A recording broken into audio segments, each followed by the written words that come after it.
नमस्कार दोस्तों। हिंदी पेडागोजी की तैयारी में जो सबसे महत्वपूर्ण चीज़ होती है टर्मिनोलॉजी। बहुत सारी ऐसी कंफ्यूजिंग टर्म्स हैं जिसमें बच्चे कंफ्यूज हो जाते हैं। जैसे वाचन समझ ही नहीं पाते बच्चे कि वो मौखिक कौशल है।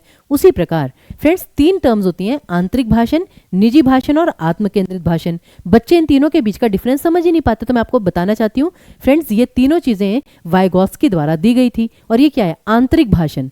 आंतरिक भाषण होता है जो हम मन में अपने मन में बात करते हैं, जो किसी और को श्रव्य नहीं है, जो किसी और को सुनाई नहीं देती। उसी प्रकार निजी भाषण क्या है? निजी भाषण वो है जो हम अपने आप से ही बात करते हैं, लेकिन वो करते हैं ना जैसे मुश्किल काम करने के लिए, जटिल काम करने के लिए। जैसे कि मैं ये करूं, नहीं मैं ये कर लेता हूं। अब ये हम बोलते हैं तो चाहे हम खुद से बात कर रहे हैं लेकिन दूसरा व्यक्ति उसे सुन सकता है। और कभी कभी जैसे कहते हैं ना, मैं अपना काम कर रही हूँ, मैं बाइक ठीक कर रही हूँ कि भाई इसमें ये वाला पेच लगेगा, मोहन जरा पेच देना। तो कभी कभी हम दूसरे व्यक्ति को इंक्लूड भी कर लेते हैं। और तीसरा होता है आत्म केंद्रित भाषण।